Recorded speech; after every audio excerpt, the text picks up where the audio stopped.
For most of us, the character of God has been framed in the masculine.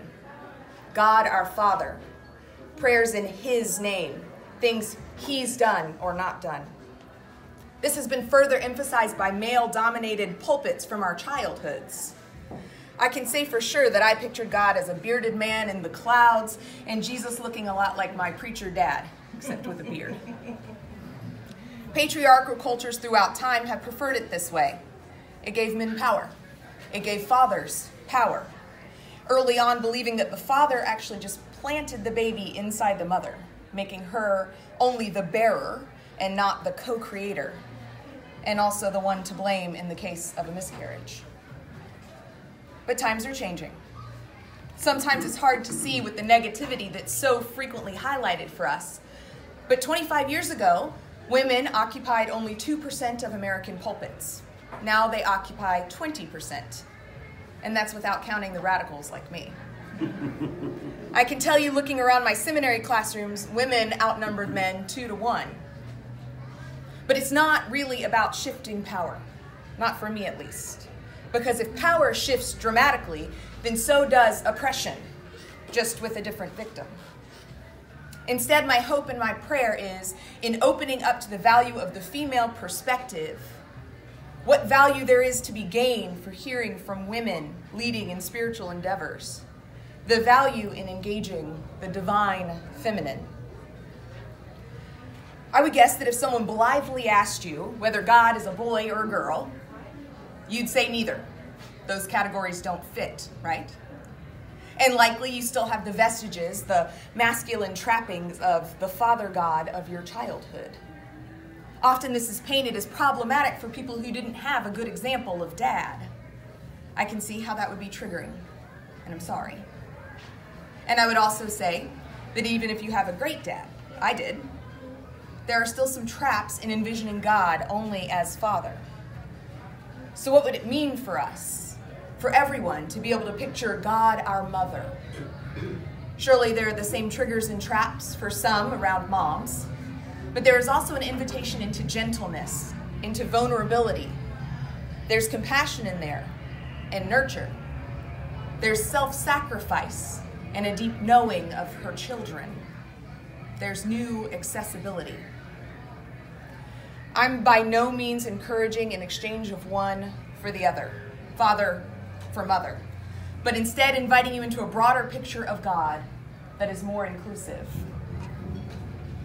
I found some poetry that really opened up another conception of God for me, a maternal one. I'd like to share it with you.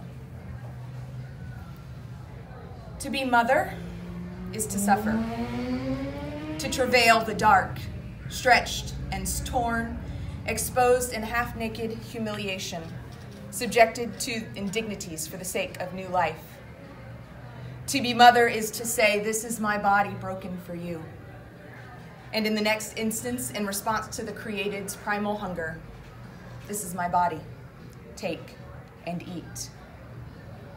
To be mother is to self-empty, to neither slumber nor sleep, so attuned you are to the cries in the night, offering the comfort of yourself in the assurance, I am here.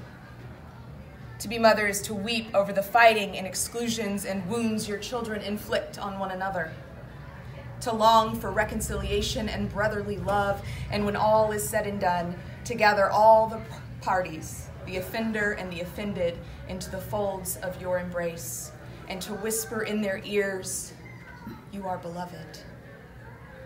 To be mother is to be vulnerable, to be misunderstood, railed against, blamed for the heartaches of the bewildered children who don't know where else to cast the angst they feel over their own experience in this perplexing universe. To be mother is to hoist onto your hips those on whom your image is imprinted, bearing the burden of their weight, rejoicing in their returned affection, delighting in their wonder, bleeding in the presence of their pain. To be a mother is to be accused of sentimentality one moment and injustice the next. To be the receiver of endless demands, absorber of perpetual complaints, reckoner of bottomless needs. To be mother is to be an artist a keeper of memories past, weaver of stories untold, visionary of lives looming ahead. To be mother is to be the first voice listened to and the first disregarded. To be a mender of broken creations and comforter of the distraught children whose hands wrought them.